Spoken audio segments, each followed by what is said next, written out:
Sejam bem-vindos para mais um ano de estudo do Evangelho. Este ano vamos estudar Doutrina e Convênios, um conjunto de revelações sem paralelos dado em grande parte a Joseph Smith. É um prazer tê-los aqui. Esteja você assistindo pelo YouTube, pelo Instagram ou ouvindo pelo podcast. Mal posso esperar para poder começar a estudar esse livro este ano. Estou especialmente animado pela oportunidade de estudar e discutir Doutrina e Convênios, porque para mim Doutrina e Convênios é um símbolo tangível do Deus vivo, que nós adoramos, reverenciamos e cujo nome está incorporado à igreja da qual somos parte. Então pensei que hoje poderíamos começar nossa primeira discussão dessa série, buscando respostas para algumas perguntas básicas. Eu acho que a maioria já sabe a resposta, mas pode ter alguns que ainda não. O que é Doutrina e Convênios? Por que ela é tão única entre as nossas obras padrão? Por que deveríamos estar motivados para a oportunidade de estudar este ano? E que tipo de revelações estão incorporadas nas páginas deste livro? Primeiro, o que é Doutrina e Convênios?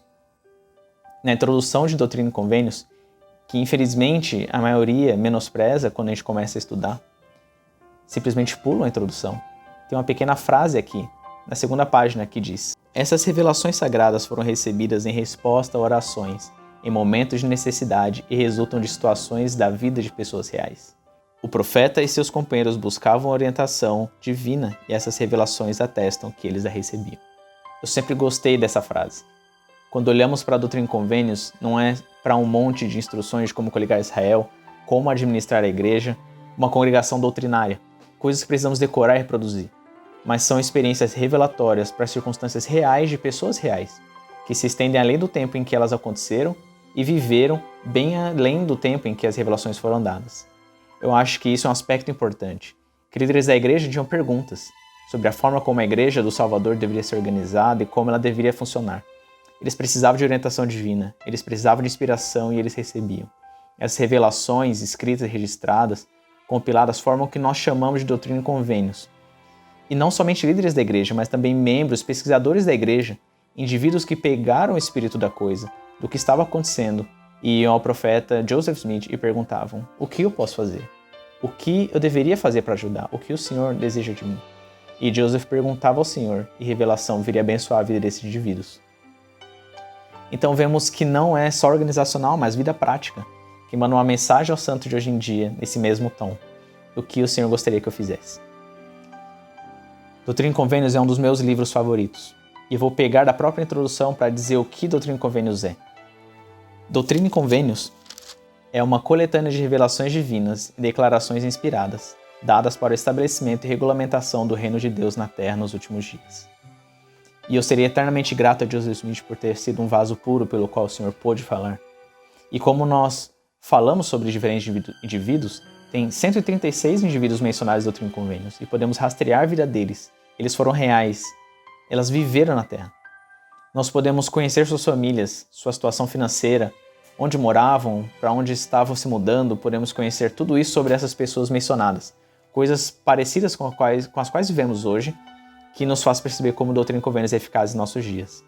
Não estamos falando de pessoas que viveram 2000 anos atrás, estamos falando de pessoas que viveram 200 anos atrás, relativamente próximo, e que dependendo de onde você está assistindo, está a 3.000 km de distância, cujos descendentes alguns de nós conhecem ou faz parte da nossa própria família.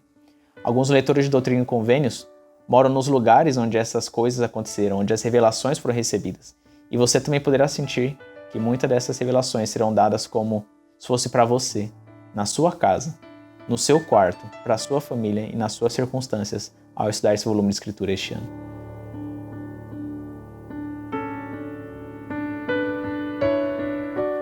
Por que ela é tão única entre nossas obras padrão? Como estávamos falando, ela é uma coleção de revelações. Você encontra isso na página de títulos de Doutrina e Convênios. Podemos contrastar isso com o livro de Mormon, por exemplo, onde aquela história do povo nefita e lamanita, super motivadora, é misturada com as doutrinas e com os princípios. Por isso, o contexto dos ensinamentos já está lá incluso. Mas no caso de Doutrina e Convênios, essa coleção precisa ter uma narrativa adicionada, a história da igreja adicionada para dar significado completo. Isso é um porquê ela é tão única. E uma outra razão ainda mais significativa, eu acho, se compararmos com o Novo Testamento, que foi escrito principalmente aos membros da igreja, para motivá-los, para corrigi-los, de acordo com a situação. No caso de Doutrina e Convênios, ela foi dada no momento em que a verdade tinha sido perdida por séculos e precisava ser restaurada. e por isso você encontra em Doutrina e Convênios talvez a declaração mais clara de várias doutrinas do Evangelho, assim como de princípios de organização. E falando em Novo Testamento, nos faz lembrar de que Doutrina e Convênios é a única das nossas escrituras, obras padrão da Igreja de Jesus Cristo, dos Santos dos Últimos Dias, que não é uma tradução de texto antigo. O Novo Testamento foi escrito nas revelações, escrito em parte em aramaico, parte em grego. O Velho Testamento, escrito primeiro em hebraico. Partes de pérolas de grande valor também. O livro de Mórmon, como nós sabemos, foi traduzido pelo dom e poder de Deus a partir de placas gravadas no que Moroni chama de egípcio reformado. Doutrina e Convênios, por sua vez, foi dada diretamente do Senhor para Joseph Smith e escrita em sua língua nativa, inglês. Nessa dispensação, então você sabe que não teve a oportunidade de erros na tradução. Eu mesmo, quando estudei Doutrina e Convênios pela primeira vez, eu era um aluno do seminário, e fiquei envergonhado de perceber que eu estava amando Doutrina e Convênios como se fosse uma escritura de consulta, ou que eu deveria ter esse tipo de amor apenas por outras escrituras mais importantes, como o livro de Mórmon ou a Bíblia. E eu me perguntei por que será que eu me sentia assim sobre Doutrina e Convênios, e a resposta é como está escrito na introdução. A palavra viva do Deus vivo. Como não amar essa escritura? De fato, você pode tirar muito de Doutrina e Convênios se você substituir os nomes dos indivíduos que aparecem pelo seu próprio nome. Tiveram momentos em que eu me vi como Martin Harris, mesmo que eu não quisesse admitir. Uma vez, procurando algo no que escorar, apoiar a minha fé, procurando uma evidência para continuar tendo fé, e encontrei semelhanças com Martin. E aí, ao ler a voz do Senhor naquele momento, a Martin Harris, e ao substituir o meu nome pelo dele, isso teve muito poder sobre mim. O cenário de fundo de Doutrina e Convênios foi os Estados Unidos do século XIX. As revelações foram recebidas enquanto a história da igreja se desenrolava em vários estados. Foi dado em um tempo em que o povo americano estava buscando pela verdade, um período de muita agitação religiosa, como Joseph descreve em sua própria história. Joseph Smith nasceu em 1805, nos dias de Thomas Edison, Napoleão, do movimento expansionista para o oeste dos Estados Unidos. E é importante notarmos isso e perceber que as pessoas que aparecem no livro de Doutrina e Convênios vivem vidas reais. Elas tentam levar uma vida religiosa ao mesmo tempo em que política, crises econômicas, guerras e tendências acontecem ao seu redor. E elas buscam por respostas reais. E é nessa ânsia por respostas que muitos dos primeiros fiéis da igreja restaurada, a quem as revelações foram direcionadas, se encontravam. Estavam entre aqueles que buscavam a verdade e que até pertenciam a outras igrejas. E agora que eles tinham um profeta pela primeira vez, em quase 2 milênios, eles queriam saber a verdade de muitas coisas da sua situação moderna. Não nos encontramos nessa mesma situação hoje? Querendo saber tudo que nossos profetas e apóstolos atuais revelaram, respostas e soluções para as situações atuais em que vivemos? A gente sente isso quando as conferências gerais se aproximam e depois queremos já ter online ou nas revistas. Queremos ter uma cópia para revisar e revisitar os ensinamentos com a intenção de incorporá-los às nossas vidas. Como o livro foi compilado? Tendo Doutrina e Convênios de hoje em dia como referência, 1/3 das revelações foi dada num único ano, 1831, no ano após a igreja ter sido organizada. Logo no início já tinha um interesse em compilar as revelações. Em julho de 1830, a seção 24 de Doutrina e Convênios instrui Joseph Smith a começar a escrever e organizar o livro, e ele o faz. A primeira conferência da igreja se juntou em junho de 1832 e as revelações foram aceitas como artigos e convênios da igreja, que eram usados por missionários e citados pelos santos frequentemente. A primeira versão do que chamamos Doutrina e Convênios hoje se chamou o Livro de Mandamentos e continha 65 revelações, 2/3 do que se tem hoje, que, como não existia uma primeira presidência ainda, Joseph e seus associados mais próximos, fervorosamente em espírito de oração, consideraram qual deveria ser o conteúdo. Nem todas as revelações dadas até aquele momento foram adicionadas, somente algumas que incluíam doutrinas mais básicas ou relativas à organização da igreja, mais algumas revelações pessoais para ilustrar que tipo de coisa o Senhor estava concedendo à igreja. E por que Doutrina e Convênios, este nome? Por que se chamar assim, esse livro?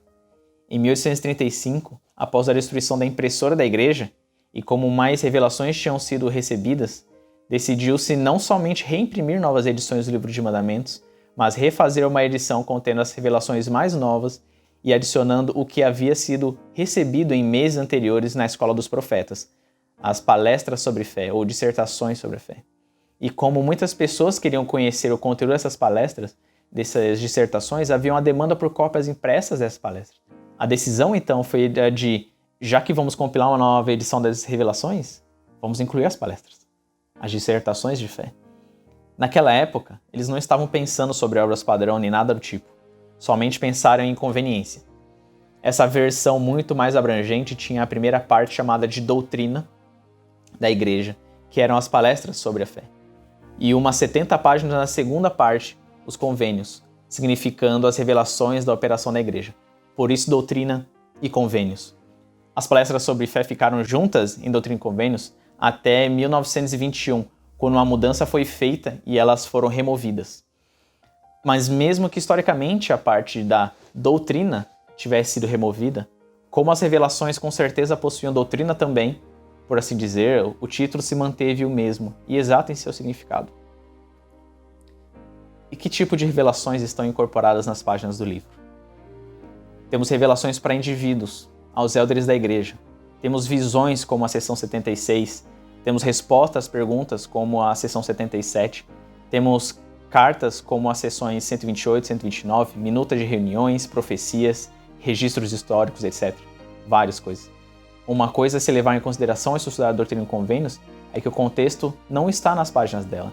Existe um contexto, existe uma história por trás das revelações, mas elas precisam ser encontradas em outras fontes para se entender completamente o significado do que aconteceu nas sessões de doutrina e convênios. Nosso foco este ano vai ser muito maior no texto de doutrina e convênios do que na história da igreja. Mas visto que esse contexto é tão importante para a compreensão do que foi revelado, vamos abordar sim algumas dessa história.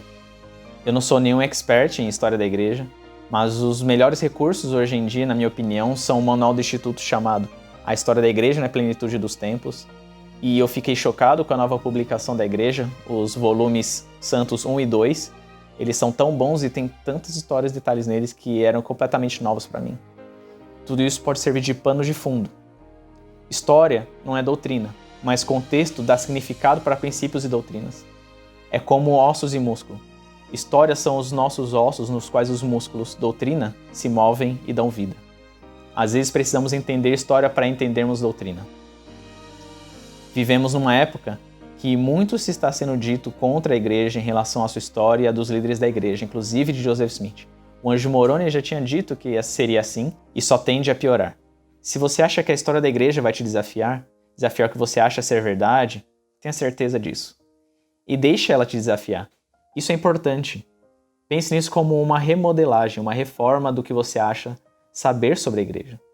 Se você já sentiu que sua fé se abalou por ter se deparado com um aspecto da história da igreja, eu não quero descreditar você ou o que você sentiu.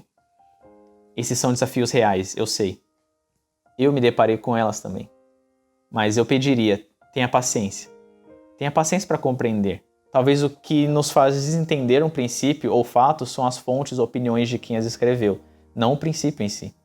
Talvez não tenhamos compreendido o contexto delas, ou deles, da importância da história e da revelação pessoal. Precisamos, como o Senhor, ver as coisas como um todo, de uma perspectiva mais elevada. É minha experiência de que estudar a história da igreja aumentou grandemente a minha fé. Alguns dizem, eu perdi a minha fé por estudar a história da igreja. Para mim é exatamente o contrário. Minha fé aumentou ao ver a mão de Deus envolvida e prevalente nessa obra, ao vê-lo trabalhar com outras pessoas em suas imperfeições. Mas ler suas palavras, suas histórias, seus sacrifícios, suas vitórias me motivaram a viver uma vida melhor como discípulo. História não é antiético à fé, na minha opinião. É fundamental à fé. Por que estudar doutrina e convênios? O Senhor e seus profetas escolheram que doutrina e convênios seria uma das nossas obras padrão. Não costumamos usar o termo livros canônicos, nem sabemos normalmente o que isso significa. Mas é a mesma coisa. Canon, do grego, significa modelo, uma barra. É isso que um cânone faz. Ele provê a medida pelo qual medimos verdade, se o que vemos está de acordo com o que encontramos nas Escrituras. Como são nos últimos dias, nós não falamos cânones, falamos obras padrão. Mas, novamente, a palavra padrão é o padrão pelo qual medimos verdades, como nós avaliamos nossas obras. Estão alinhados? Elas cabem de acordo com o padrão? Saber que doutrina e convênios foi canonizada faz parte de nossas obras padrão, a medida pelo qual medimos e julgamos é importante. Se nós queremos saber a forma de medir e julgar as verdades e mentiras que são colocadas diante de nós todos os dias pelos próximos dias, que serão os mais desafiadores da história da Terra, nós precisamos conhecer as obras padrão muito, muito bem. Para finalizar esse episódio, gostaria de trazer uma declaração feita pelo presidente Wilford Woodruff. Considero que Doutrina e Convênios, nosso testamento, contém o mais solene código, as mais divinas proclamações jamais feitas à família humana. Então compartilha com seus amigos, convide-os a estudarem Doutrina e Convênios e conhecer o Evangelho Restaurado através desses vídeos, ou compartilhando o conteúdo do nosso Instagram, a Barra de Ferro. Considere se inscrever no canal e adicione a notificação para saber quando o próximo vídeo for lançado. Muito obrigado pelo tempo junto e até o próximo.